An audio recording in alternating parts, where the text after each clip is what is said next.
नीलमणि भूत आउ मधुर मनीष। गोटिए पुराना समयर कथा। गभीर जंगल मध्यरे थिला सोना पहाड़ गाँ। से गाँ पाखरे थिला एक भंगा महल। लोके कहुथिले सेठी गोटिए भूत रहे।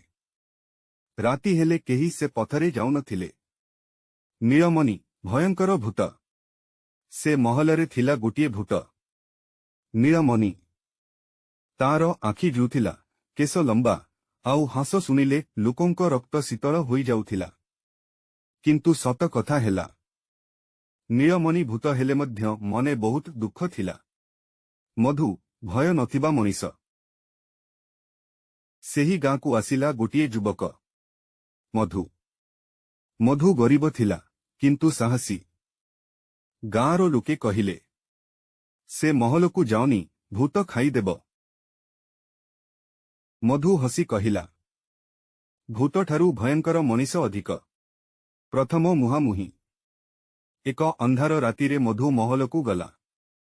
हठात हु नीलमणि भूत देखादेला।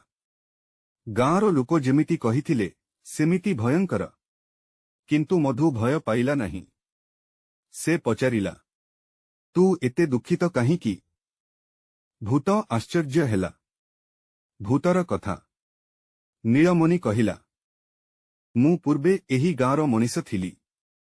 मोते मिछ अभियोगरे मारी दियागला। न्याय मिलिला नहीं, तेणु मु भूत होईगली। मधुर आखि भिजिगला। भूत आउ मनीषर मित्रता। मधु कहिला, मु तोते न्याय देबी। मधु, तू मनीष हेले मध्य देवता। धीरे धीरे से आलोक होई आकाश को चलीगला। शेष।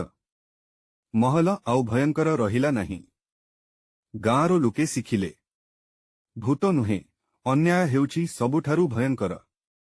नीति, सत्य और साहस भूत को मध्य मुक्ति देई पारे।